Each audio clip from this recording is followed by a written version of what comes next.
எந்த ஜோதிடரும் இதுவரை இந்த தகவலை உங்களுக்கு சொன்னதே கிடையாது. நடிகர் விஜய் இப்போ ஆட்சி அமைப்பார், கண்டிப்பா மாற்றம் வரும். அதே வேளையில் மக்களுடைய ஒத்துழைப்பு நிச்சயம் அவசியம். பணத்தை வாங்கிக்கிட்டு யார் உங்களுக்கு வரணும்னு நினைக்கிறீங்களோ, என்ன மாற்றம் வரணும்னு நினைக்கிறீங்களோ அவருக்கு ஓட்டு போடுங்க. நடிகர் விஜய்க்கு நான் என்ன சொல்லுவேன் அப்படின்னு பாத்தீங்கன்னா, இன்னும் நிறைய குடைச்சல் கொடுப்பாங்க.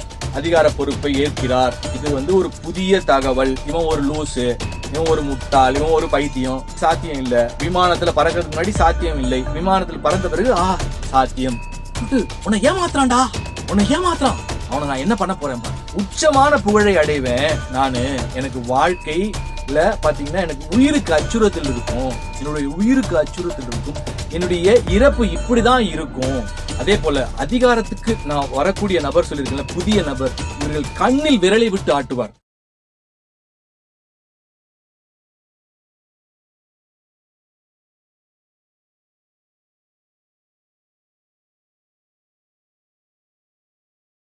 அனைவருக்கும் வணக்கம். திருச்செந்தூர் முருகன் அருளால் அனைவரும் நன்றாக இருப்பீர்கள். இன்னைக்கு பார்க்க போற தலைப்பு என்னன்னு பார்த்தா, 2026 நிச்சயம் அடுத்த முதல்வர் இவர்தான், எப்படி சாத்தியம்? மக்கள் கேள்வி.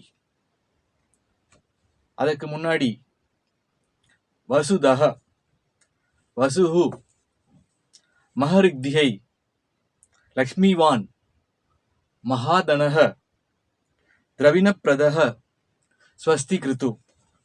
புதுசா பாக்குறவங்களுக்கு இது புரியாது. என்னது இவரு ஏதோ வார்த்தைகள், ஏதோ ஒரு சமஸ்கிருத வார்த்தைகளை சொல்றாரு அப்படின்னு சொல்லிட்டு பாத்தீங்கன்னா, போன வீடியோட கண்டினியூவேஷன் பணம் தரும் நாமங்கள்னு நம்ம ரெகுலரா சப்ஸ்கிரைப் பண்ணி பாக்குறவங்க பார்த்திருப்பீங்க. அதுல விஷ்ணு பகவானுடைய அபரிமிதமான இந்த நாமங்களை சொல்ல சொல்ல உங்களுக்கு அபரிமிதமான செல்வ கடாட்சியம் ஏற்படும் அப்படின்னு சொல்லிட்டு அதை நினைவூட்டுவதற்காக தான் நான் அதை முதல்ல சொல்றேன். ஸோ இதை சொல்றதன் மூலமாக உங்களுடைய இல்லங்களிலும் உங்களுடைய வாழ்க்கையிலும் அபரிமிதம் தொடங்கட்டும் என்று சொல்லி இந்த காணொளியை தொடங்குகிறேன்.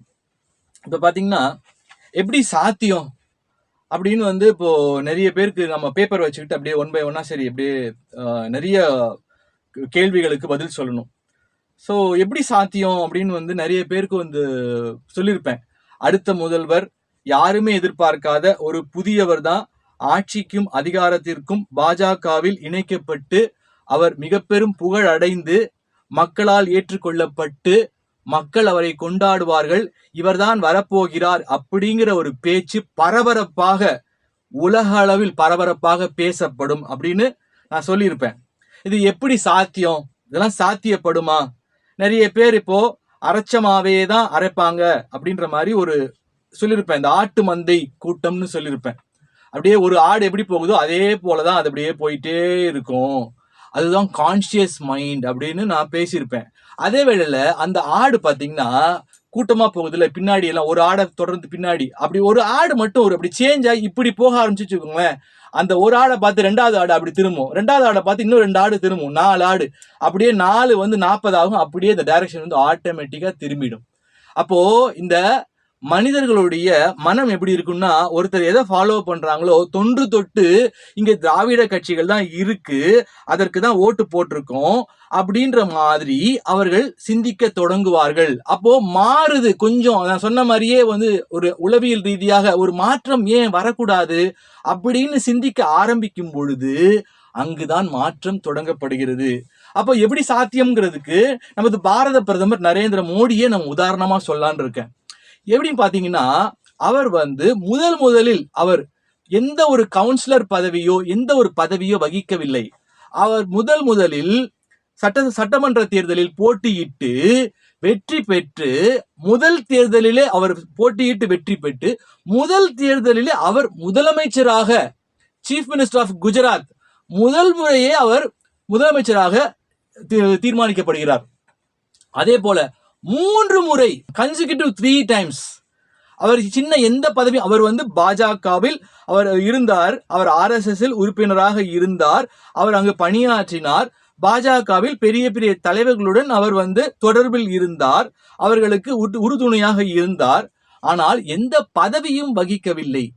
ஒரு சாதாரண குடிமகன், ஒரு சாதாரண எளிய பின்புலத்தை கொண்டவர் நமது பாரத பிரதமர் முதல் முறையே சட்டமன்ற தேர்தலில் எம்எல்ஏவாக தேர்ந்தெடுக்கப்பட்டு வெற்றி பெற்று முதல் முறையே முதலமைச்சராக, அதைத் தொடர்ந்து 2வது முறையும் 3வது முறையும் இப்போது 3 முறை பாரத பிரதமராக. It's world record. இது ஒரு பெரிய வரலாறு. அப்போ எப்படி சாத்தியம்னு கேக்குறீங்கல்ல, அதற்கான விடைக்காக தான் இந்த காணொளியே. அப்போ அன்னைக்கு அவர் எப்படி சாத்தியப்படுத்தினார்? இங்க எல்லா விஷயமும் சாத்தியமே இல்லை அப்படி சொல்லிதானே எல்லாமே சாத்தியமாகிருக்கு. மக்கள் அப்படிதான் இருப்பாங்க.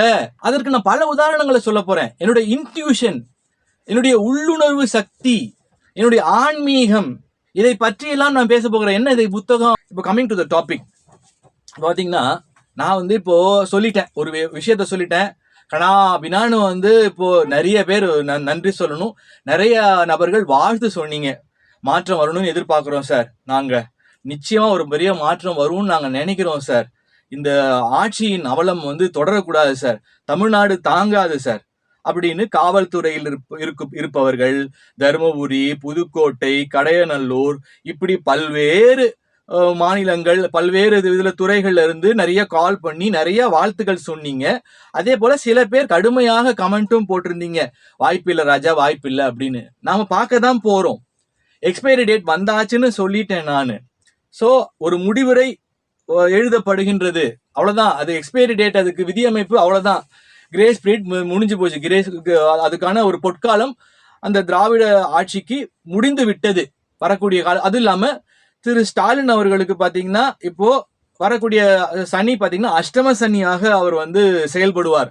அஷ்டம சனி கேட்கவே வேண்டாம், ஆட்டி படைச்சிருவார் அஷ்டம சனி. சோ அதனால் நாம் அனைத்தையும் பொறுத்திருந்து தான் பார்க்கணும்.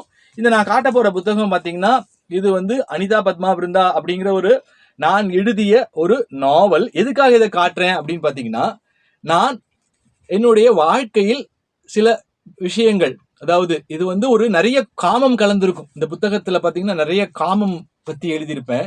ஒரு பிரபல நடிகையை பத்தி எழுதியிருப்பேன்.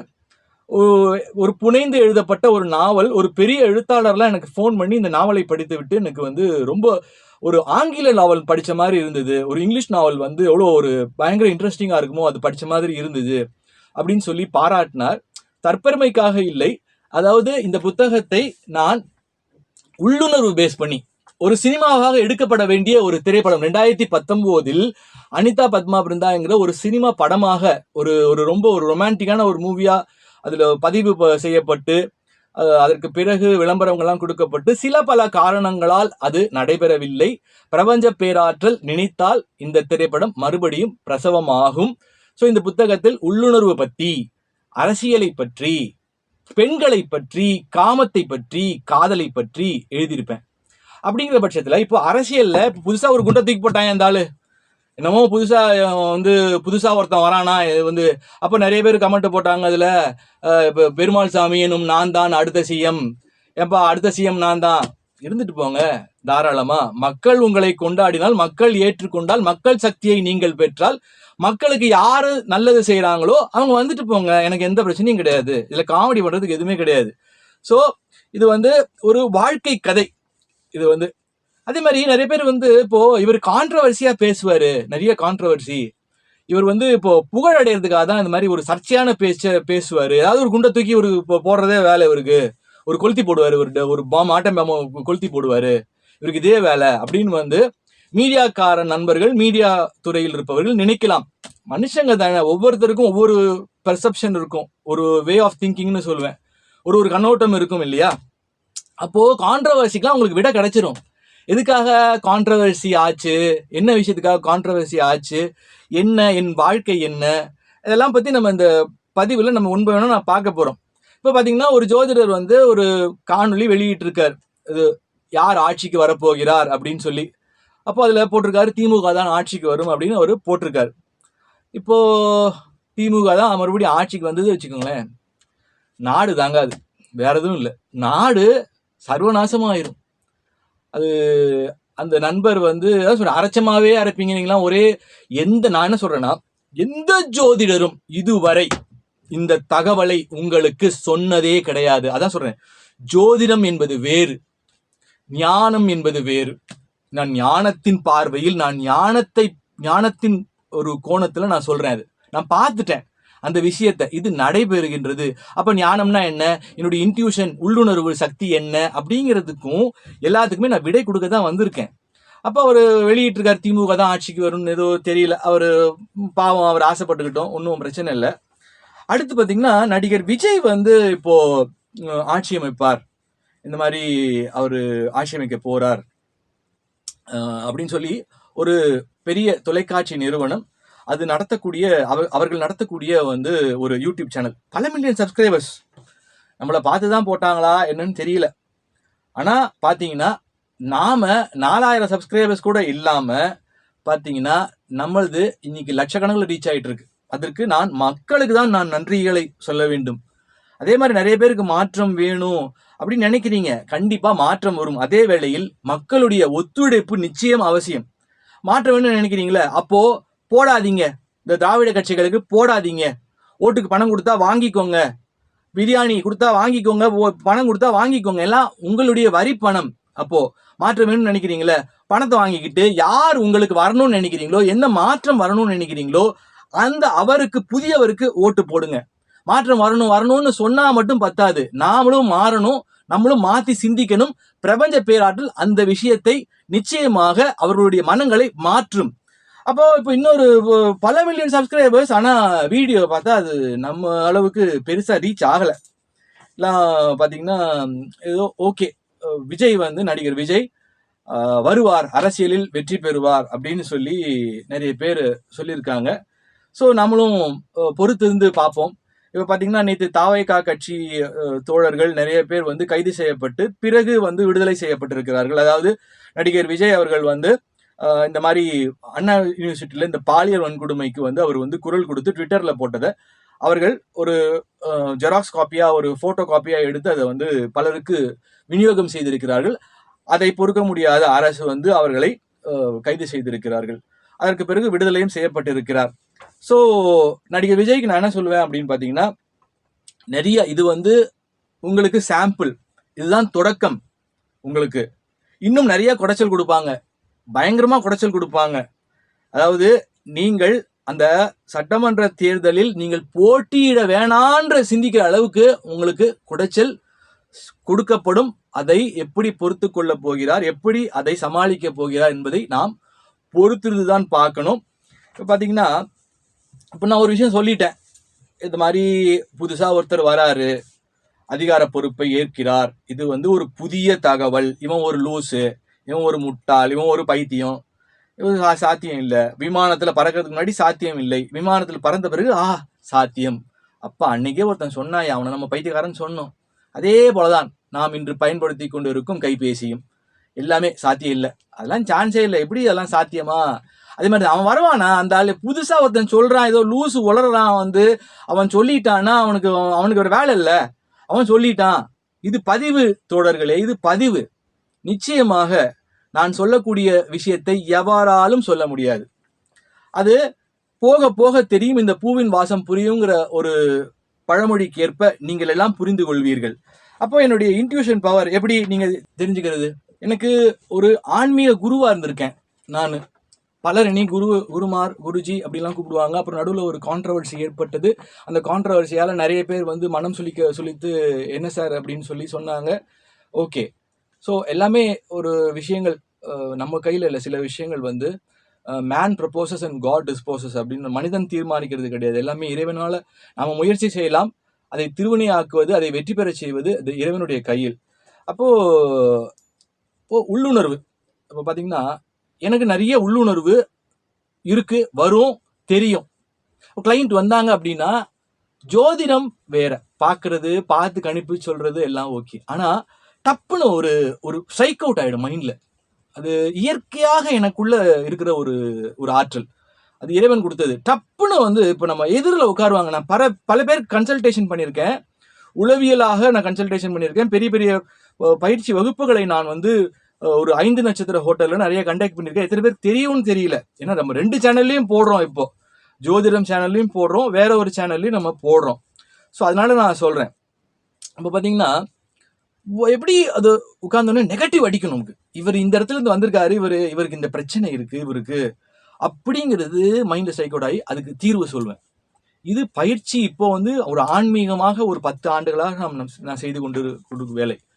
இது பார்த்தீங்கன்னா, எனக்கு நண்பர் ஒருத்தர் இருந்தார் 2009ஆம் ஆண்டு.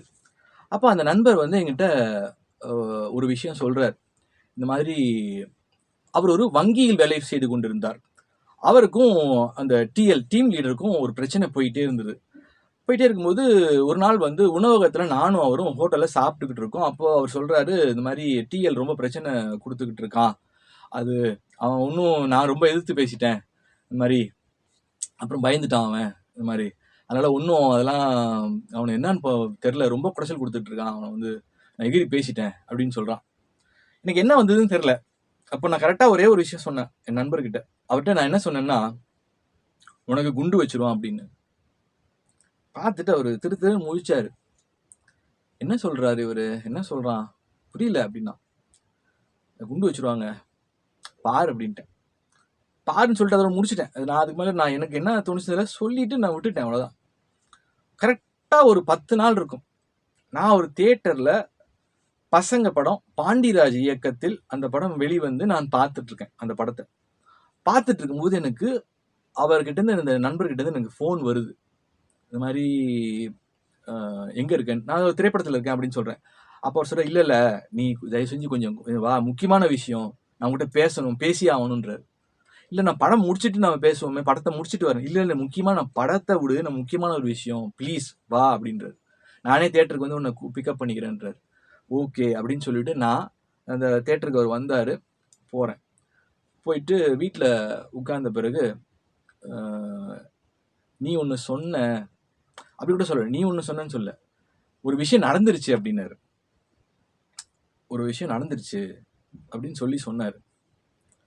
அப்படி சொன்னோன்னு நான் டக்குன்னு எனக்கு என்ன வேலைக்கு உழ வச்சிட்டாங்களா அப்படின்னு. எப்படிரா அப்படின்னாரு. இல்லை எனக்கு தோணுச்சு, எனக்கு சொல்லிட்டேன். என்ன பியூட்டி பார்த்தீங்கன்னா, வேலையிலேருந்து அவரை தூக்கலை, டெர்மினேஷன் கொடுத்துட்டாங்க அவருக்கு. He's been terminated. டெர்மினேஷன்னா அது வந்து கொடிய ஒரு பனிஷ்மெண்ட்டு. நீங்கள் அடுத்ததில் போய் சேர முடியாது. ஒரு பேட் ரிமார்க் அது. நிறைய பேர் ஐடியில் வேலை பார்க்குறவங்களாம் தெரிஞ்சிருக்கும். டெர்மினேஷன் கொடுத்துட்டாங்க எனக்கு அப்படின்னு சொல்கிறாரு. சொன்ன பிறகு அப்போவே நான் ஆலோசனை சொல்ல ஆரம்பித்தேன். நண்பர்களுக்கு சொல்ல ஆரம்பித்தது தான் இப்போது நிறைய கிளைண்ட்ஸுக்கு வந்து இப்போ ஜோதிடம் ரீதியாக, ஆழ்மனம் ரீதியாக, நிறைய சைக்காலஜி கவுன்சிலிங், இந்த மாதிரி நிறைய 1-to-1 கவுன்சிலிங் நிறைய பேருக்கு நிறைய பண்ணியிருக்கேன். பெரிய பெரிய மனிதர்கள், பெரிய பெரிய ஆட்களுக்கெல்லாம் நான் வந்து பார்ப்பாங்க, கன்சல்டேஷன் கொடுத்துருக்கேன். அப்போது அதுக்கு பிறகு நான் ஒரு ஐடியா சொல்கிறேன். அந்த டெர்மினேஷனை கேன்சல் பண்ணி வேலை கிடைக்கிறதுக்கு ஒரு ஐடியா சொல்கிறேன். அவர் அப்புறமா டெர்மினேஷனை கேன்சல் பண்ணுறாங்க. கேன்சல் பண்ணி அவர் வேற ஒரு வங்கியில், பிரபல வங்கியில் இருந்தவர் வேற ஒரு வங்கியில் போய் சேர்ந்தார். இது ஒரு உதாரணம். இது வந்து அப்போ பார்த்தீங்கன்னா, அதே போல ஆன்மீக அனுபவம். இப்ப நான் எதுக்காக இதெல்லாம் சொல்லிட்டு வரேன் அப்படின்னா, நான் சொல்லக்கூடிய செய்தி தமிழ்நாட்டு மக்கள் மட்டும் கிடையாது, உலக மக்கள் எல்லாருக்கும் இந்த செய்தி பரவிக்கிட்டு இருக்கு. இப்படி ஒருத்தன் வந்து ஒரு குண்டை தூக்கி போட்டுட்டா புதிய ஒருத்தர் தான் முதலமைச்சரா வரப்போறார். அதிகாரத்திற்கும் ஆட்சிக்கும் யாருமே எதிர்பார்க்காத ஒரு நபர் பாஜகவில் இணைக்கப்பட்டு அவர்தான் அடுத்த ஆட்சிக்கும் அதிகாரத்துக்கும் வரப்போகிறார் அப்படின்றது ஒரு பெரிய தகவல். அந்த தகவலை சொல்றதுக்கு தகுதி வேணும்ல, அதற்காக தான் இந்த விளக்கமே நான் கொடுக்குறேன். நிச்சயமாக இவர் தான் வரப்போகிறார். சாத்தியம், எப்படி சாத்தியம்ங்கிறதுக்காக தான். பாத்தீங்கன்னா, இப்போ எனக்கும் ஒரு இசையமைப்பாளர் ஆகணும். நான் படிச்சது பாத்தீங்கன்னா டிப்ளமோ இன் பெட்ரோலியம் இன்ஜினியரிங் படிச்சு முடிச்சிட்டேன். படித்து முடித்த பிறகு எனக்கு விதியமைப்பா என்னன்னு தெரியல. நான் நிறைய தேடலில் இருந்தேன். எனது அப்பா ஒரு பிசினஸ் மேனாக இருந்தார். ஆனால் நான் பிசினஸ்க்குள் நுழைவதற்கு அவ்வளவு பெரிய வாய்ப்பு ஏற்படவில்லை. எனக்கும் என்னுடைய தந்தைக்கும் சரியான ஒரு உறவு முறை காரணமோ என்னமோ தெரியல, இல்லை விதியமைப்பான்னு தெரியல.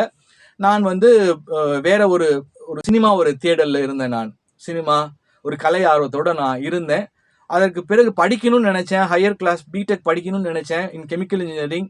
எனக்கு வேலை சம்பந்தமாக எனக்கு ஒரு மியூசிக் டீச்சரா இருந்தேன், அமையலை, அந்த சமயத்துல அமையலை. அதுக்கப்புறமா மியூசிக் டீச்சராக இருந்து நான் மியூசிக் கம்போசர் ஆகணும், மியூசிக் டைரக்டர் ஆகணும் அப்படின்னு முயற்சி பண்ணிக்கிட்டு இருந்தேன். நிறைய பாடல்கள்லாம் வெளியிட்டேன். பூஞ்சோலை அப்படின்னு சொல்லி 2005ஆம் ஆண்டு ஒரு பாடல் வெளியிட்டேன். அப்போ பார்த்தீங்கன்னா அந்த இயக்குனர் வசந்த் தான் வெளியிட்டார். இப்போ 2009ஆம் ஆண்டு ஒரு பிரபல இயக்குனர், அவரிடம் என்னை கொண்டு போய் ஒருத்தர் சேர்த்து விடுறார். ஒரு இசையமைப்பாளருக்கு ஆகிறதுக்கு ஒரு வாய்ப்பு தருவதாக அவர் சொல்லி என்னை கூட்டிகிட்டு போகிறார். அதற்கு பிறகு என்கிட்ட ஒரு பேரம் நடக்குது. இது வந்து உன்னை இசையமைப்பாளரா அவர் வந்து அவருடைய படத்துக்கு போடுறேன்னு சொல்றாரு. நீங்க அந்த பாட்டுக்கு செலவு பண்றதுக்கு நீங்க தயாரா? நீங்க செலவு பண்ணீங்கன்னா, இது வந்து உங்களுக்கு அந்த வாய்ப்ப தர்றேன்னு சொல்றாரு அப்படின்னு. அதுவும் நீங்க ரொம்ப கேட்டதுனால அப்படின்னு சொல்லி ஒரு பில்டப்லாம் குடுக்குறாரு. எவ்வளோன்னு கேட்கிறேன். ஒரு 5 லேக்ஸ் அந்த சமயத்துல ஒரு 5 லேக்ஸ். சரி, ஓகே 5 லேக்ஸ் சரி சார் குடுக்கலாம் அப்படின்னு சொல்லி நானும் அந்த பணத்த கொண்டு போய் அவர்ட்ட குடுக்குறேன். இப்போ எங்க அம்மாவெல்லாம் கூட்டிட்டு போனேன். அந்த சமயத்துல வச்சுக்கோங்களேன். எனக்கு ஒரு பெரிய கலை ஆர்வம் இருந்துச்சு. ஸோ அந்த பணத்தையும் நான் குடுக்குறேன். அது பார்த்தீங்கன்னா, ஒரு 6 மாசம் போயிட்டே இருக்கேன். பணத்த குடுத்துட்டேன். ஒரு 6 மாசம் போயிட்டு வந்துட்டு இருக்கேன். இந்த மீடியேட்டர் இருக்காரு பாருங்க. அவர் பேர நான் சொல்ல விரும்பல. அவர் வந்து ஸோ இது எல்லாமே என்கிட்ட ப்ரூஃபா இன்னைக்கு இருக்கு. நாளைக்கு அவர் இல்லவே இல்ல. இவன் பொய் சொல்றான். இவன் வந்து இவன் மேல கேஸ் போடுவேன். அப்படின்னு சொல்லி ஏதாவது சொன்னாங்கன்னா அந்த அந்த விஷயத்தையும் இந்த இந்த பதிவில் நான் எழுதியிருப்பேன். இந்த புத்தகத்துல நான் நிறைய என்னுடைய மனக்காயங்கள், காதல், காமம் எல்லாமே நான் வந்து எழுதியிருப்பேன். அப்போ நடுவில் இந்த மீடியேட்டர் நிறைய பணம் என்கிட்ட புடிங்கிட்டார். நிறைய ஒரு 5000, 10,000 அவன் மாதிரி 2000 கொடுத்துருப்பேன் வச்சுக்கோங்களேன். ஒரு 50,000 ரூபாய் கொடுத்துருப்பேன். ஒரு 6 மாசத்துக்குள்ள கொடுத்துருப்பேன். சரி ஒழிஞ்சு போகுது எப்படியோ அப்படின்னு சொல்லிட்டு. ஏன்னா சினிமால ஒரு சாதாரண விஷயம் கிடையாது வர்றதுக்கு அப்படிங்கிறது எல்லாருக்குமே தெரிஞ்ச ஒரு விஷயம். சரி 6 மாசம் ஆகுது. ஒண்ணுமே தெரியல எனக்கு. அப்போ எங்க அம்மா வந்து என்ன பண்றாங்க, 2007ஆம் ஆண்டு என்ன கல்கி பகவான்கிட்ட கூட்டிட்டு போறாங்க. வந்து அப்போ கல்கி வந்து அப்போ ரொம்ப பிரசித்தமா இருந்தார். கல்கி சரி நம்ம குமுதத்துலலாம் நிறைய பேர் வந்து எழுதுறாங்க. இப்போ செலிபிரிட்டிஸ்லாம் அந்த சமயத்துல ஆனந்த விகடன், குமுதம் வந்து ரொம்ப பிரசித்தி பெற்ற ஒரு ஒரு வாரம் வரக்கூடிய வார இதழ் வச்சுக்கோங்களேன். அப்ப எங்க அம்மா வந்து இப்ப எஸ்.வி. சேகர் இந்த மாதிரி போன்ற பெரிய பெரிய ஆட்கள்லாம் வந்து கல்கி கிட்ட போயிட்டு இந்த மாதிரி இந்த அற்புதங்கள் நடக்குதுன்னு சொன்னோனே எங்க அம்மா, நீ நிறைய வந்து முயற்சி பண்ணிட்டே இருக்க. நீ வந்து உனக்கு வாழ்க்கையில ஒரு பிரேக் த்ரூ கிடைக்கணும். பையனுக்கு பிரேக் த்ரூ கிடைக்கணும்னு சொல்லிட்டு என்ன பண்றாங்க, கல்கிட்ட நம்ம போலாமே அப்படின்னு சொல்லிட்டு அப்ப நாங்க போறோம். 2007ஆம் ஆண்டு நான் போறேன். கல்கி பகவான்கிட்ட நான் போறேன். ஸோ என்னுடைய குருவாக இன்று ஏற்றுக்கொண்டேன். நான் கல்கி வந்து நான் ஆத்மீக குருவாக எனக்கு வந்து எந்த விஷயமா இருந்தாலும் நான் பகவான் கிட்ட நான் வந்துட்டு உத்தரவு வாங்கி நான் பிரார்த்தனை பண்ணிட்டு தான் நான் செய்வேன். அப்படின்ற பட்சத்துல சரி விருப்பமே இல்லை. சரி போலான்னு சொல்லி போறேன். நிறைய அங்க நேமம் திருவள்ளூர் பக்கத்துல இருக்கு. அங்க பாத்தீங்கன்னா நிறைய பேர் வந்து அப்போ பயங்கர கூட்டம், பயங்கரமா சாமி கும்பிடுறாங்க. எனக்கா பார்த்தா ஒரே சிரிப்பா சிரிக்கிறேன் நான். பயங்கரமா சிரிக்கிறேன். ஏன் சிரிக்கிறேன் அப்படின்னா, என்னடா இது மனுஷனை போய் கும்பிட்டுட்டு இருக்காங்க இவன். இந்த மனுஷன் என்ன பண்ண போறான்? வந்து லூசா இருப்பானுங்களா இவனுங்கலாம் வந்து என்னடா இவனுங்களுக்கு நடக்குது? என்னடா இது எங்க அம்மா போய் இது கூட்டிட்டு வந்துருச்சு. இது என்னத்த வந்து ஒண்ணும் சொல்றதுக்கு இல்ல அப்படின்னு சொல்லிட்டு, அங்க ஒரு நண்பர் ஒருத்தர் நமக்கு பழைய நண்பர் ஒருத்தர் அங்க இருந்தார். அவர் ஒரு சேவைலாம் செஞ்சுட்டு இருந்தார். அவர் பார்த்துட்டு கல்கிட்டலாம் பிரார்த்தனை பண்ணிக்கோங்க, வேண்டிக்கோங்க அப்படின்னு எனக்கு சுத்தமா எனக்கு எல்லாரும் கும்பிடுறாங்க. நான் கும்பிட கூட இல்ல. ஒரு தீட்சை மட்டும் நான் குடுக்குறேன். தீட்சை வாங்கிட்டு போங்க. உங்க வாழ்க்கையில வந்து அற்புதங்கள் நடக்கும். நீங்க அப்படின்னு சொல்றாரு. என்னத்தையோ சரி தீட்சையா குடு அப்படின்னு சொல்லிட்டு தீட்சை அந்த ஆள் குடுத்தாரு. அது வரைக்கும் நம்பிக்கை கிடையாது எனக்கு சுத்தமா. 2 நாள் ஆச்சு. தீட்சை வேலை செஞ்சது. தீட்சை எனக்கு அவர் கொடுத்த தீட்சை என் வாழ்க்கையே எனக்கு காமிச்சது. எனக்கு என்ன என் வாழ்க்கை அந்தர்யாமி. அம்மா பேசுறாங்க. சில நிறைய பேர் கேட்டீங்கன்னா இதுல அரசியல் இருக்கவங்களாம் இதெல்லாம் பைத்தியக்காரத்தனம் பைத்தியம்னு அம்மா பகவான் வந்து அப்படியே ஒரு எனக்கு ஒரு வாழ்க்கையை உணர்த்துறாரு. அப்போ எனக்கு அந்த அந்தர்யாமின்னு எனக்கு ஒரு குரல் கேட்குது. அப்போ என்னால நம்ப முடியல. பிலீவ் பண்ண முடியல. என்னது இது அப்படின்னு சொல்லி ஏதோ ஒரு பெரிய அதற்கு பிறகு பயங்கர ஈடுபாடு. கல்கி பகவான் அம்மா பகவான் அப்படின்னு சொல்லி பயங்கர ஈடுபாடு. அதுல நிறைய நேமம். அப்புறம் வரதபாளையம் இங்கெல்லாம் நான் போய் அடிக்கடி வந்து நான் வந்து பகவானை தரிசிக்கிறது, நேரடியாக அவரை பலமுறை போய் அம்மாட்ட போய் தீட்சை வாங்கியிருக்கேன், பகவான்கிட்ட போய் தீட்சை வாங்கியிருக்கேன். இது மாதிரி நடந்துகிட்டே இருக்கு. அப்போ வந்து வாழ்க்கையில ரொம்ப போராட்டம். இது மாதிரி ஒரு பையனை கல்யாணம் பண்ணணும், ஒரு செட்டில் ஆகாம இருக்கான் அப்படின்ற பட்சத்துல போயிட்டே இருக்கும்போது சரி வாய்ப்பு கிடைக்குது அப்படின்னு சொல்லிட்டு நான் அந்த 6 மாசம் அந்த பிரபல இயக்குனர், மிக பிரபலமான இயக்குனர், அந்த இயக்குனர்கிட்ட போய் வந்துகிட்டு இருக்கேன். எனக்கு என்ன நடக்குதுன்னு எனக்கு புரியல. என்னடா நடக்குது? இரவு நைட்டு போனா அவர் பாட்டு கம்போஸ் பண்ணுவாரு. நம்மள ஒண்ணுமே இது பண்ண மாட்டாரு. கூட இருக்கணும். இது வந்து அவ்வளவுதான். டெய்லி நைட் கம்போசிங் நடக்கும். ஒண்ணுமே புரியல எனக்கு. என்னடா நடக்குது? ஒண்ணுமே புரியல எனக்கு. ஒரே ஒரு ஒரு பிரஷர் ஆயிடுச்சு பயங்கரமா. என்னதான் அது? ஒன்னும் பதிலே தெரியல. அப்படின்னு இருக்க பட்சத்துல பாத்தீங்கன்னா, அந்த வாரம் சத்சங்கத்துக்கு நான் போவேன். இந்த கல்கியோட சத்சங்கத்துக்கு. அவ போகும்போது எனக்கு பகவான் பெரிய ஒரு ஸ்ரீமூர்த்தியில காட்சி தருவார். பாத்தீங்கன்னா, அங்க வந்து இந்த ஸ்ரீமூர்த்தியிலேருந்து பாத்தீங்கன்னா, அன்னைக்கு மட்டும் இப்போ போயிட்டு இருக்க 6 மாசம் ஒரு பகவான்கிட்ட கேட்கிறேன் நானு. நினைச்சிட்டே போறேன் அந்த படியில ஏறி. ஏன்னா பகவானும் நமக்கு ஒரு தீர்வு குடுக்க மாட்டேங்கிறாரே! நமக்கு என்னன்னு சொல்ல மாட்டேங்கிறாரு இந்த மாரி. அப்படின்னு சொல்லி என்னதான் நடக்க போகுது நமக்கு? அப்படின்னு ஒண்ணும் புரியல எனக்கு. ஏன்னா ரெக்கார்டிங்க்கு நான் போகல. பணம் மட்டும் குடுத்துட்டேன். அப்ப போய் கரெக்ட்டா உட்கார்றேன். உட்கார்ந்த உடனே பார்த்தீங்கன்னா, எனக்கு பகவான் வந்து காட்சி. உக்கிரமான முகம். முகமே மாறி போயிருக்கு. உக்கிரமான முகம். முகம் மாறி போயிருக்கு. அப்படியே விகோரமா பார்க்குறாரு. கோவத்தோட பார்க்குறாரு. நான் பார்க்குறேன். என்னடா இது பகவான் என்னடா இவ்ளோ விகோரமா பார்க்குறாரு? அது ஒரு பெரிய ஆன்மீக அனுபவம். அப்படி சொல்லிட்டு பயங்கர விகாரத்தோட காரி துப்புறாரு அப்படியே. அந்த தூ அப்படின்றது எனக்கு வந்து அப்படி வந்து ஸ்டன் ஆயி அப்படி இப்படி நான் பயங்கர இதாகிறேன். எனக்கு ஒண்ணுமே புரியல எனக்கு. என்ன இது? சொல்லிட்டு உன்னை ஏமாத்துறான்டா. உன்னை ஏமாத்துறான். அவனை நான் என்ன பண்ண போறேன் பாரு. என்னடா இது? ஒண்ணும் புரியல. சொல்லிட்டு அதற்கு பிறகு நிறைய காரியங்கள்லாம் விவரிக்கிறாரு. இந்த காரியங்கள் இந்த அப்படின்னு சொல்லி நான் சொல்றாரு. எனக்கு அப்படியே பிரமிப்பாகுது. பகவானே வெளியே வந்துட்டாரு. இறங்கிட்டாரு வெளியே. ஸோ போறேன். வீட்டுக்கு போய் நான் வந்து ஒரு டிவி பார்த்துக்கிட்டு இருக்கேன். ஒரு சேனல் அன்னைக்கு ஒரு சேனல். பார்த்தா அந்த படத்தோடைய மியூசிக் டைரக்டர்ன்னு சொல்லி ஒருத்தர் பேசிக்கிட்டு இருக்காரு. அவர் நமக்கு நண்பர் வச்சுக்கோங்களேன். பேசிட்டு இருக்காரு. எனக்கு ஷாக் ஆகுது பயங்கரமா. ஷாக் ஆகுது. எனக்கு ஒன்றும் புரியல. அப்பதான் என்னோட நண்பர் வராரு. வந்துட்டு இந்த மாதிரி பேசுறான் பாரு அப்படின்னு காமிக்கிறேன். என்ன நடந்துகிட்டு இருக்கு? நம்ம பாட்டு பணம் கொடுத்துட்டோம் இந்த மாதிரி அப்படின்னு சொல்லிட்டு எனக்கு ஒன்றும் புரியல. அப்புறமா நான் என்ன பண்றேன், அடுத்த நாள் நம்ம போய் பார்க்கலான்னு நண்பர் சொல்றாரு. சரி போய் பார்க்கலான்னு சொல்லிட்டு போறோம். அவர் ஆஃபீஸ்க்கு. கூட்டமா இருக்கும் அவரை பார்க்கறது. அப்போ நாங்க போறோம். போகும்போது பார்த்தீங்கன்னா, நான் நண்பரை கூட்டிட்டு போயிருந்தேன். அவர் வந்து கிளீனா கேட்குறாரு. சார் நேத்து இந்த மாதிரி பேட்டி பார்த்தோம். உங்க படத்துல நீங்க மியூசிக் கம்போசரா வந்து இவரை வந்து நீங்க நியமிக்கிறதா சொன்னீங்க. இந்த மாதிரி வாய்ப்பு தரதா? அதனால தான் நாங்க பணம் குடுத்தோம்.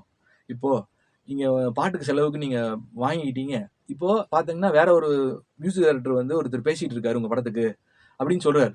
சொன்னோனே பார்த்தீங்கன்னா, அவர் என்ன சொல்றாரு, இல்ல, இல்ல அதெல்லாம் இல்ல. வாய்ப்பே இல்ல. அதெல்லாம் சும்மா அதெல்லாம் இல்ல. அவர் வந்து அந்த பழைய இன்னொரு படத்துக்கு தான் மியூசிக் டைரக்டர் அப்படிங்கிறாரு. இத பத்தி நான் ஒரு பேட்டியிலே நான் வேற ஒரு சேனல்ல பேசியிருப்பேன். அவர் சாதிக்கிறாரு. அவர் இன்னொரு நண்பர் என்ன பண்றாரு, இல்ல சார் அவர் கிளீனா சொல்றாரு சார் அவரு. இது இந்த படம் தான் சொல்றாரு அப்படின்னோனே அவர் பயங்கரமா டென்ஷன் ஆகி சொலன்னு பயங்கரமா அவருக்கு ஊத்துது. வேர்த்து ஊத்துது. எனக்கு இப்போ ஹாட் லைட் வச்சுக்கோங்க. இங்க பயங்கரமான சூடான ஏசி ஆஃப் பண்ணியிருக்கேன். எனக்கு ஊத்துது. அவருக்கு இதை விட சொலன்னு தண்ணி வேர்த்து ஊத்துது அவருக்கு. ஒன்றும் புரியல அவருக்கு. தொடச்சிக்கிட்டு அப்படியே நான் அந்த மீடியேட்டர் இருக்காருல்ல அவர் உங்கள்கிட்ட பேசுவார் அப்படின்னு சொல்றாரு. மீடியேட்டரு பேசுவார்னு சொல்லிட்டு நாங்கள் அனுப்பிச்சிட்டாரு.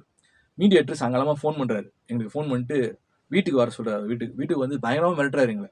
ஒரு பெரிய மனுஷன் என்ன பேசுறதுன்னு தெரியாதா அப்படி இப்படின்னு. நண்பர் பயப்படுவார் பார்த்தா பயப்படவே இல்லை. அவர் வந்து என்ன பெரிய மனுஷன் பணம் கொடுத்துருக்கோம் என்ன ஏமாத்திட்டு இருக்கீங்களா? எங்க பணத்தை எடுத்து வைங்க சார் அப்படின்ட்டாரு. அவன் எதிர்பார்க்கல அந்த ஆளு. சொன்ன உடனே இவருக்கு ஒரு மாதிரி ஆயிடுச்சு. பணத்தை எடுத்து வைக்கலன்னா வேற மாதிரி இருக்கும் அப்படின்ட்டாரு நண்பர். பணத்தை நீங்க எடுத்து வைக்கலையோ வேற மாதிரி நாங்கள் ப்ரொசீட் பண்ணுவோம். அப்புறம் தெரியாது அப்படின்ட்டாரு. எனக்கு எங்க அம்மா அப்பாட்டையும் நான் வந்து இது மாதிரி சொல்றேன். அழுகுறேன் எங்க அம்மா அப்பாட்ட வந்து. எங்க அப்பா ஒன்றும் இல்லை. அவர் வந்து பெரிய இடம் நம்மளால ஒன்றும் பண்ண முடியாது அப்படின்னு சொல்லிட்டு அவர் பாட்டு நழுவிட்டார். எங்க அம்மா வந்து பல பேர்கிட்ட சொல்றாங்க. எங்க அப்பாவோட நண்பர்கள் பெரிய பெரிய ஆட்கள் அவங்களாம் சொல்றாங்க இந்த மாதிரி இதாயிடுச்சு அப்படின்னு சொல்லிட்டு. அப்போ பேரை சொல்ல விரும்பல. சினிமா ஃபீல்ட்ல எல்லாரோடையும் தெரிஞ்ச ஒருத்தர் அவர்கிட்டயும் சொல்றாங்க. அவர் ரொம்ப சுயநலவாதி வச்சுக்கோங்க. ரொம்ப நல்ல மனுஷன். எங்க அம்மாவோட கூட பிறந்தவர் தான் அவர். அவர் ஜென்மத்துக்கும் அவர் வந்து ஓகேன்னு கேட்டுக்கிட்டாரு. யாரா நமக்கு இந்த ஹெல்ப் பண்ண போறா? எனக்கு பணம் வேற போச்சு எனக்கு நான் கடன் வேற வாங்கி கொடுத்துருந்தேன் அந்த பணத்தை. அப்படின்ற பட்சத்துல பகவான்கிட்ட திரும்ப நான் ஒரு சத்சங்கத்துக்கு போறேன். திரும்ப சத்சங்கத்துல இருந்து நான் வந்து பயங்கரமா அழுகுறேன். பகவான் சொல்றாரு இந்த பணத்தை நான் வாங்கி கொடுத்துருவேன். எனக்கு கவலைப்படாத நீ போ. என்னால நம்ப முடியல. வாங்கி கொடுத்துருவோம் போன்றாரு. அதே போல வீட்டுக்கு வந்த பிறகு பாத்தீங்கன்னா எங்க அத்தை வந்து வராங்க. வந்த பிறகு பாத்தீங்கன்னா என்னுடைய முகத்தை பார்த்துட்டு என்ன ரொம்ப சோகமா இருக்கேன்றாங்க. அவங்களுக்கும் தெரியும் இந்த மாதிரி நான் போய் வந்துட்டு இருக்குது. இந்த மாதிரி ஆகி போச்சு இந்த மாதிரி வந்து அப்படின்னு. அவனுக்கு என்ன வந்துச்சுன்னு தெரியல. நான் நாளைக்கு வரேன். அவன் வந்து உன் நண்பர் அவரை கூப்பிடு. நம்ம காலைல நான் போறேன். இந்த மாதிரி வந்து போய் என்னன்னு கேட்டுடலாம். இது வந்து விடுறதா இல்லை அப்படின்னு ஒரு லேடி எங்க அப்பா கூட பயந்துட்டு ஓரமா ஓடிட்டாரு. போறாங்க அடுத்த நாள். அதற்கு பிறகு போய் முதலில் அந்த இயக்குனரிடமிருந்து மொத்த பணத்தையும் நான் வாங்கினேன். மொத்த பணத்தையும் என்னுடைய அத்தையின் மூலமாக மொத்த பணத்தையும் நான் வாங்கினேன். பகவான் தான் எனக்கு வாங்கி கொடுத்தார். அந்த நிறுவனத்திலிருந்து பணிபுரிந்து கொண்டிருந்த ஒருவர் என்னுடைய அப்பாவுக்கு அழைத்து நீங்கள் தான் இப்படி பலர் ஏமாற்றப்பட்டிருக்கிறார்கள். நீங்கள் தான் முதலில் மொத்த பணத்தையும் வாங்கிய ஒரே நபர். நான் பகவான் தான் நன்றி சொல்லணும். அவர் தான் அந்த சொன்ன மாதிரி அந்த பணத்தை எனக்கு வாங்கி கொடுத்தார். அப்போ நான் இந்த விஷயத்த சொல்றேன், எப்படி சாத்தியம் இது விஷயம், ஒரு ஆன்மீகம் அப்படின்றது சொல்றேன். அதுக்கு முன்னாடி என்னுடைய ஆன்மீக அனுபவத்துல பாத்தீங்கன்னா, கல்கி கோயிலுக்கு போறேன். போய் எனக்கு கல்கி மேல அதீத ஈடுபாடு வந்த பிறகு பாத்தீங்கன்னா, நான் அப்பவே ஒரு தடவை சொல்றேன், ஐயா நான் இன்னைக்கு புகழ்ல இருக்கேன், புகழ் அடைஞ்சிட்டு வர்றேன், ஓகே. ஆனா அன்னைக்கே நான் சொல்றேன், புகழ் இல்லாத போது நான் உச்ச புகழ் அடைவேன், உச்சமான புகழை அடைவேன். எனக்கு வாழ்க்கையில பாத்தீங்கன்னா எனக்கு உயிருக்கு அச்சுறுத்தல் இருக்கும், என்னுடைய உயிருக்கு அச்சுறுத்தல் இருக்கும், என்னுடைய இறப்பு இப்படிதான் இருக்கும் அப்படின்னு சொல்லி நான் அந்த எல்லா விஷயத்தையும் நான் எல்லாத்தையும் விவரிக்க முடியாது வச்சுக்கோங்களேன். அந்த விஷயத்தெல்லாம் நான் வந்து அன்னைக்கே ஞானத்தோட சொல்றேன். அப்ப நிறைய பேர் இப்போ நினைக்கலாம், பாஜகவால் ஏன் தமிழகத்தில் வெற்றி பெற முடியவில்லை அப்படின்னு நிறைய பேர் இங்க சாத்தியமே இல்லை, வாய்ப்பு இல்லை அப்படின்னு சொல்றீங்கல்ல. ஏன் வாய்ப்பு இல்லை? ஏன்னா தமிழ்நாடு என்பது திராவிட கட்சிகள் ஆண்ட ஒரு பல ஆண்டுகளாக ஒரு மாநிலமாக இருந்திருக்கு. அவங்க தான் வந்து ஆட்சி செய்திருக்கிறார்கள். ஊழலில் திளைத்த மாநிலம், முதன்மையான மாநிலம், ஊழல்ல திளைத்த மாநிலம் தமிழ்நாடு. அவர்கள் எப்படியும் வரவே கூடாது. இவங்க வந்தா நாம கொள்ளையடிக்க முடியாது, நாம நல்லா இருக்க முடியாது. ஏன்னா அது குடும்ப ஆட்சி வச்சுக்கோங்களேன், நோப்பனா பேசுறேன், குடும்ப ஆட்சி. இங்கே எல்லாம் பரம்பரையாக இப்போ டிஆர் பாலுவோடைய மகன் இப்படிப்பட்டவர்கள், துரைமுருகனுடைய மகன், இப்படிதான் வந்து எல்லாரும், இப்போ ஏவா வேலு, இப்போ பொன்முடியின் மகன், அவங்களுக்கு தான் வந்து பலாயிரம் கோடி ஊழல். இப்போ பலாயிரம் கோடி, பல லட்சம் கோடின்னு சொல்லலாம் இதுல முதன்மையான இருக்கவங்களுக்கு திராவிட கட்சிகள்ல. ஓகே, அப்போ இவர்களுடைய திட்டம் என்ன?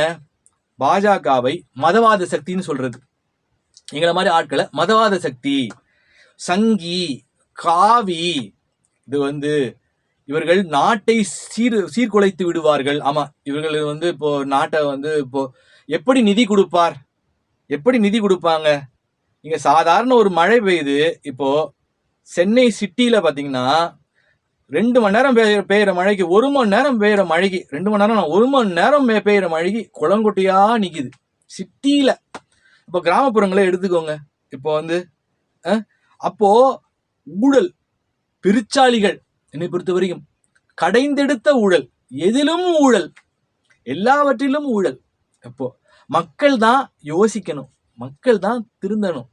இப்போ பணத்தை என்ன சொல்றது, இப்போ 1000 ரூபாய் தொகுப்பு பொங்கல் பரிசு ஏன் கொடுக்கல அப்படின்ற போது என்ன சொல்றாங்க அவங்க, இல்ல அங்க மத்திய அரசு எங்களுக்கு நிதி ஒதுக்கல, நிதி கொடுக்கல, அதனால நாங்க கொடுக்கல.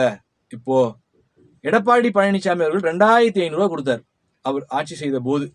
அந்த பொங்கல் தொகுப்பு கொடுத்து 2500 கொடுத்தார். இவர்களால் தர முடியலையா, ஏன்னா மத்திய அரசு வந்து இவர்களுக்கு நிதி ஒதுக்கலையாம். கொடுத்த நிதி எல்லாம் நிர்பயா ஃபண்டுன்னு கொடுத்துருக்காங்க. இப்போ அண்ணா யூனிவர்சிட்டியில பாத்தீங்கன்னா இந்த நிர்பயா ஃபண்ட்ல பாத்தீங்கன்னா அதுல வந்து இந்த சிசிடிவி ஒர்க் பண்ணவே இல்லை, அதுக்கு தான் ஃபண்டு கொடுக்குறாங்க. இந்த மாதிரி ஒரு நிர்பயான்றது தெரிஞ்சிருக்கும், அதுக்குள்ள நான் போக விரும்பல.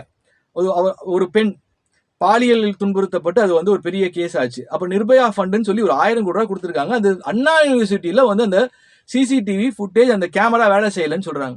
அப்போ எந்த அளவுக்கு இவர்கள் என்னெல்லாம் செய்வாங்க இப்போ.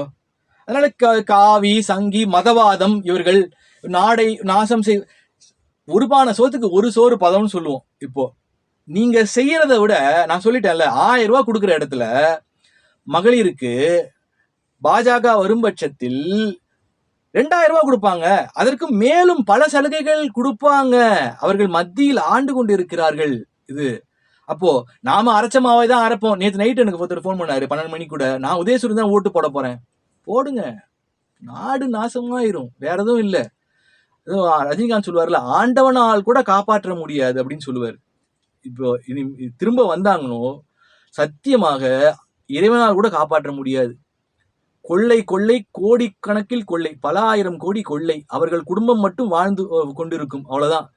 அவர்கள் நடத்தக்கூடிய பள்ளிகளில் ஹிந்தி படிக்கலாம், ஹிந்தி உண்டு, எல்லா ஊருக்கு ஒரு நியாயம், உங்களுக்கு ஒரு நியாயம்.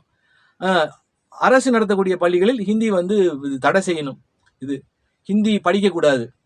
சோ என்ன சொல்றது, இவர்கள் வந்து எப்படியும் வரக்கூடாது, வந்துடக்கூடாதுன்னு நினைக்கிறாங்க. ஆனால் இப்போது அவர்களுக்கு இந்த அண்ணா யூனிவர்சிட்டியில நடந்த இந்த பாலியல் வன்கொடுமை, கள்ளக்குறிச்சியில் நடைபெற்ற அந்த விஷயத்துக்கெல்லாம் இன்று வரை விடை கிடைக்கவில்லை. இது போன்ற இப்போ கள்ளச்சாராயம், இப்போ பல பேர் உயிரிழந்து போனாங்க. அதற்கு காரணம் யாரு? ஏன் கள்ளக்குறிச்சியில இதுவரைக்கும் யார் என்ன செய்தார்கள் என்பது ஒரு புரியாத புதிராக இருக்கிறது.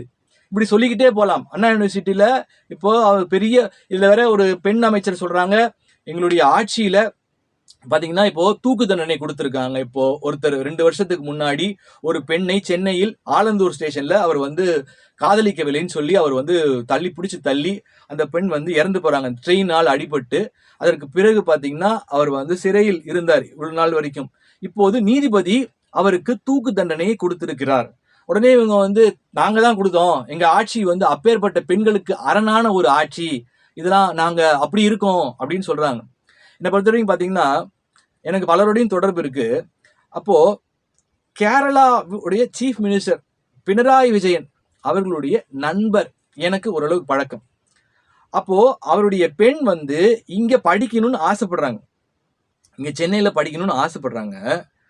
ஒரு பிரபலமான ஒரு பிரசித்தி பெற்ற ஒரு காலேஜ்ல படிக்கணும்னு ஆசைப்படுறாங்க. அவர்கிட்ட இல்லாத பணம் கிடையாது, அவரு அங்க படிக்கணும்னு ஆசைப்படுறாரு. ஆனா என்கிட்ட போன்ல அவர் என்ன சொல்றாருன்னா, என்னுடைய பெண்ணுக்கு படிக்கணும்னு ஆசை, சென்னையில அந்த காலேஜ்ல படிக்கணும்னு ஆசை, ஆனால் எனக்கு தமிழ்நாட்டுக்கு அனுப்புவதற்கு எனக்கு வந்து உடன்பாடு கிடையாது. ஏன்னா தமிழ்நாடு ஒரு பாதுகாப்பற்ற மாநிலமாக நான் கருதுறேன், எனக்கு வரக்கூடிய செய்திகள்லாம் அப்படிதான் இருக்கு, அதனால நான் படிக்கிறதுக்கு அனுமதிக்க மாட்டேன்னு சொல்லிட்டேன், நீ கேரளாலே இருந்து இங்கே ஒரு நல்ல காலேஜ்ல படின்னு சொல்லிட்டேன் அப்படிங்கிறாரு. அப்ப பாருங்க இப்போ என்ன விஷயங்கள் இப்போ ஒரு பெரிய இடத்துல இருக்கக்கூடியவங்களுக்கு இப்போ சொல்றாங்க அவங்களே. அதே போல என்னோட ஜாதக அமைப்பு பார்க்கும்போது பாத்தீங்கன்னா லக்னத்துல கேது, லக்னத்தில் கும்ப லக்னம், நானு லக்னத்தில் கேது, லக்னத்துல கேது இருந்தாவே அவனுக்கு ஞானமான விஷயங்கள் தெரிய வரும், ஜோதிடத்தில் அவர் சிறந்து விளங்குவார். இது போன்ற ஜோதிட விஷயங்கள்லாம் வந்து புலப்படக்கூடிய ஒரு ஞானத்தை வந்து கேது பகவான் கொடுப்பார். அதனால இப்போ ஆரம்பத்திலிருந்தே ஒரு ஞானமாக நிறைய இப்போ வந்து ஒரு ஆலோசனை சொல்றதா இருக்கட்டும். இப்போ நான் ஒரு ஃபைனான்சியரை கூட்டிட்டு போனேன், விஜயாபதிக்கு கூட்டிட்டு போனேன். அப்போ நெருக்கமா நாங்க போயிட்டு இருக்கோம், நெருக்கமா நாங்க அந்த அவருக்கு நான் பரிகாரமா சொல்றேன், இந்த மாதிரி விஜயாபதி நீங்க போகணும், விஜயாபதி போனீங்கன்னா உங்களுக்கு நல்ல விஷயங்கள் நடக்கும், இந்த மாதிரி நம்ம பௌர்ணமிக்கு போகலாம் போ அப்படின்னு சொல்லும்போது என்னையும் கூப்பிடுறாரு, நானும் போறேன். அவ பக்கத்துல உட்காந்து போயிட்டு இருக்கும்போது பாத்தீங்கன்னா அவரு சொல்றாரு, நான் நெகட்டிவ்ன்றார். அதான் இந்த மக்களோட மனிதர்களுடைய பக்கத்துல நீங்க உட்காந்துட்டீங்க வச்சுக்கோங்களேன், இந்த குருமார்கள் இவங்கெல்லாம் பேசவே மாட்டாங்கன்றாரு. அதான் ஒரு ஒரு ஆன்மீக பேச்சாளர் சொல்லுவாரு, ஆன்மீக குரு, நான் இந்த பயிற்சி வகுப்புகள் இந்த மாதிரி ஒரு போதனைகள்ல நிறைய நான் பேசுவேன், ஆனா தனிமையில் இருக்கும்போது என் வாயவே நான் திறக்க மாட்டேன். அப்படிதான், வாயவே நம்ம திறக்கக்கூடாது, தூரமாகவே, அதான் சொல்றது, ஒரு மாய பிம்பத்திலேயே வச்சிருக்கணும். பக்கத்துல வந்துட்டா இவ்வளவுதானா இவனும் இதான் சாப்பிட்றான் அப்படின்ற மாதிரி அவர் என்ன சொல்றாரு, நீங்க நெகட்டிவ் அப்படின்றார். எனக்கு சிரிப்பு தான் வந்தது. நான் நெகட்டிவ் இல்லை, என் வாழ்க்கையில் எனக்கு என்ன நடக்க போகின்றது எனக்கு தெரியும், உன் வாழ்க்கையிலும் என்ன நடக்கும் என்பது எனக்கு தெரியும், அதனால நான் நெகட்டிவ் இல்லை, அது நெகட்டிவ் யாருன்றது உனக்கு தெரிய வரும்ன்றது நான் நினைச்சுக்கிட்டேன். அதே போல ரொம்ப நெருக்கமாக அதான் போகக்கூடாது, இந்த மாதிரி ஒரு சாதாரண மனுஷ பயவுள்ளன்னு சொல்லுவாங்க, மனுஷ பயவுள்ள, அதான் மனுஷன் அப்படிதான் இருப்பான், அவங்க மாற்றவும் முடியாது. ஞானம் என்பது வேறு, ஒரு மனித நிலை என்பது என்ன சொல்றேன், விவேகானந்தர் என்ன சொல்றாரு, மனித நிலை இடிநிலைன்னு வரும், இடிநிலையில் இருக்கிறான் மனிதன், நீ ஞானம் அடைந்துட்டேன்னு சொன்னா நீ பைத்தியக்காரன் சொல்லுவான் அப்படின்னு சொல்றாரு சுவாமி விவேகானந்தர். அதே வேளையில பாத்தீங்கன்னா இனி வரக்கூடிய காலகட்டங்கள்ல கண்டிப்பாக பாஜக மற்றும் அந்த புதிய நபர் சிறந்து விளங்குவார்கள், அண்ணாமலையும் சிறந்து விளங்குவார். சோ இப்போ பொற்காலம்னு சொல்லணும் மக்களுக்கு நிச்சயமாக.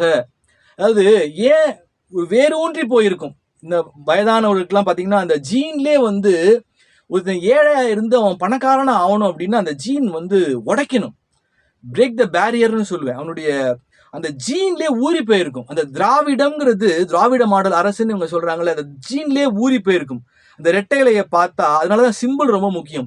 அந்த இலைக்கு அப்படியே கண்ணை மூடிட்டு ஓட்டு குத்துவாங்க. அந்த ஒரு உதயசூரியனா, அந்த உதயசூரியனுக்கு கண்ணை மூடிட்டு ஓட்டு குத்துவாங்க. ஏன்னா பல ஆண்டுகளாக பரம்பரையாக அந்த திராவிடம் என்பது அவர்களுக்குள் அந்த செல்லுல ஊறி போயிருக்கும். அதை தகர்த்தெறியக்கூடிய காலகட்டம் வந்தாச்சுன்னு சொல்லுவேன். மக்கள் அதை வந்து உடைப்பாங்க, தகர்த்து எறிவாங்க, தகர்த்து எறிவீங்க. நீங்க மாறணும், மாறுவீர்கள். ஒரு நல்ல காலம் ஒரு தமிழ்நாட்டுக்கு இனி அவர்கள் கையில் போனால் நாடு கேட்கவே வேண்டாம். அந்த மாற்றத்தை நாம் தான் கொண்டு வர வேண்டும். தமிழக மக்கள் தான் கொண்டு வர வேண்டும். இப்போ பார்த்தீங்கன்னா டாஸ்மார்க்ல இப்போ 10 ரூபா கொள்ளை, எந்த மாநிலத்திலும் இல்லாத கொள்ளை. 10 ரூபா அதை கொடுத்து தான் நாம யாரா இருந்தாலும் அது வந்து இப்போ வாங்கக்கூடியவங்க அதை வந்து கண்டிப்பா அது பகல் கொள்ளை. இதெல்லாம் வந்து கேட்பதற்கு இந்த அரசுக்கு காணி கிடையாது. அதே போல நரேந்திர மோடி அவர்கள் பார்த்தீங்கன்னா இப்போ டிஜிட்டல் இந்தியா, இன்னைக்கு நம்ம வந்து ஜிபே, ஒரு ஃபோன்பே, ஒரு ஃபாஸ்டேக்லாம் பயன்படுத்துறோம் அப்படின்னும் டிஜிட்டல் இந்தியான்ற ஒரு கான்செப்டை கொண்டு வந்தாங்க. இப்போ நிறைய இன்னைக்கு வந்து நம்ம பண பரிவர்த்தனையே பார்த்தீங்கன்னா எல்லாருமே மொபைல் ஃபோன்லேயே நம்ம வந்து ட்ரான்ஸ்ஃபர் பண்ணுறோம், ஸ்கேன் பண்ணுறோம், ட்ரான்ஸ்ஃபர் பண்ணுறோம். அதுமாதிரி ஃபாஸ்டேக் பார்த்தீங்கன்னா வந்த பிறகு அந்த டோலில் நிற்கக்கூடிய ஒரு அவலங்கள் இல்லை. இது வந்து அங்கே எல்லாருமே இல்லை, முன்னாடி வந்து இப்போ சில்லறையை கொடுத்து வாங்கிட்டு இருப்பாங்க. அப்போ அவர் எவ்வளோ ஒரு நவீனமயமாக சிந்திக்கிறார். அப்போ மக்கள் தமிழகத்துல அவருக்கு வரணும், அவர் தமிழை மிகவும் நேசிக்கிறார், தமிழகத்துக்கு வரணும்னு நினைக்கிறார், தமிழக மக்களுக்கு நிறைய செய்யணும்னு நினைக்கிறார். அப்போ மக்கள் ஒத்துழைக்க வேண்டும். அப்படி மக்கள் ஒத்துழைத்தார்கள் என்றால் இது போல பல திட்டங்கள் டிஜிட்டல் இந்தியா இப்போ கொண்டு வந்த மாதிரி பலருக்கும் வேலை வாய்ப்பு கிடைக்கும். பலருக்கு வேலை வாய்ப்பு கிடைக்கும். நீங்க நினைக்கிறீங்க அது சான்ஸே இல்லைன்னு. நம்ம வீட்டுக்கு நம்ம குழந்தைகளுக்கு நான் பேசிட்டு இருக்கிறது உங்க எல்லாருக்குமே, உங்களுடைய சந்ததியினருக்கு நம்ம வாழ்க்கை சிறக்கிறதுக்கு இவர்கள்ட்ட இருந்து மாட்டிக்கிட்டு இருக்கோம். பல ஆண்டுகளா மாட்டி சிக்கி சின்னாபினம் ஆயிட்டு இருக்கு. வளமையான நாடு இது சுரண்டப்பட்டு கொண்டிருக்கிறது. மண்வளம் சுரண்டப்பட்டு கொண்டிருக்கிறது. எல்லா மனித வளம் சுரண்டப்பட்டு கொண்டிருக்கிறது. அந்த வளங்கள் எல்லாம் சுரண்டப்படாமல் நமக்கு பயன்படணும், நம் வாழ்க்கைக்கு பயன்படணும், மேன்மை அடையணும், நமது வாழ்க்கை சீரும் சிறப்புமாக இருக்கணும். அப்படின்னா நாம தான் மாற்றத்தை நோக்கி சிந்திக்கணும். மாற்ற கொண்டு வரவங்களுக்கு நாம வந்து ஆதரவு கொடுக்கணும். அதே போல அதிகாரத்துக்கு நான் வரக்கூடிய நபர் சொல்லியிருக்கேன், புதிய நபர், புதியவர், இவர்கள் கண்ணில் விரலை விட்டு ஆட்டுவார். இவர்கள் கண்ணில் விரலை விட்டு ஆட்டுவார். அதாவது இவர்களுக்கு எல்லாம் தெரியும், தெரிஞ்சுதான் விட்டு வச்சிருக்காங்க. இவர்கள் ரொம்ப நினைச்சாங்கன்னா இவர்கள் வந்து இன்ஜினியரிங் காலேஜ், பலருக்கு பல இன்ஜினியரிங் காலேஜ், அதெல்லாம் எங்கேருந்து வந்தது, அதெல்லாம் கண்டுபிடிக்கணும்னு பிடிக்கணும்னு நினைச்சிட்டாங்களோ இவர்கள் வண்டவாளம் தண்டவாளம் ஏறிடும். அதனால இவர்களை வரக்கூடிய புதியவர், புதிய அதிகாரத்துக்கு வரக்கூடிய புதிய நபர் இவர்கள் நினைத்து பார்க்காத அளவிற்கு கண்களில் விரலை விட்டு ஆட்டுவார்.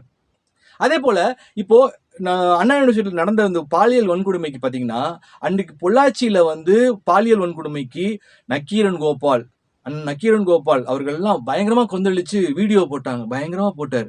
இது மாதிரி நடிகர்கள்லாம் போட்டாங்க. பிரகாஷ் ராஜ்லாம் அப்படியே கொந்தளிச்சு போட்டார். எங்க போயிட்டாங்க நீங்க, எங்க போயிட்டீங்க நீங்களா, நீங்க வந்து எங்க தூங்கிட்டீங்களா? அப்ப அவர்களுக்கு ஒரு நியாயம், இவர்களுக்கு ஒரு நியாயமா? ஒருத்தர் கூட வாய்ஸே கொடுக்கல. பல நடிகர்கள் அன்றைக்கு வாய்ஸ் கொடுத்தவங்கலாம் கொடுக்கவே இல்லை. அதனால இந்த காணொளியின் மூலமாக நான் சொல்ல வருவது என்னவென்றால், மாற்றத்தை நிச்சயமாக நாம் ஏற்படுத்துவோம். நிச்சயமாக ஒரு களம், ஒரு மக்கள் கூட்டம் திசை திரும்பும். அந்த ஒரு புதிய மாற்றத்தை நோக்கி திசை திரும்பும். அந்த மாற்றத்தை நாம் தான் கொண்டு வர வேண்டும். நிச்சயமாக மாற்றம் வரப்போகின்றது. மறுமலர்ச்சி தமிழ்நாட்டில் ஏற்பட போகின்றது. பொன்னான வளமான ஒரு தமிழ்நாடாக மாறக்கூடிய காலகட்டம் வந்தாச்சு. அதனால் மக்களை நான் என்ன கேட்கிறேன்னா, ஓட்டு வந்து நிச்சயமாக பணம் கொடுத்தால் கொடுப்பார்கள். உங்களுடைய வரி பணம், உங்களிடம் சுரண்டப்பட்ட பணம் வாங்கிக்கோங்க. தாராளமா அந்த பணத்தை வாங்கி கொண்டு நான் சொல்கின்ற அந்த ஒரு மாற்றத்தை நோக்கி அவர்களுக்கு வாக்களியுங்கள். அவர்களுக்கு நீங்க ஒரு சான்ஸ் கொடுங்க. டெஃபினட்டா அந்த மாற்றம் ஏற்பட போகின்றது.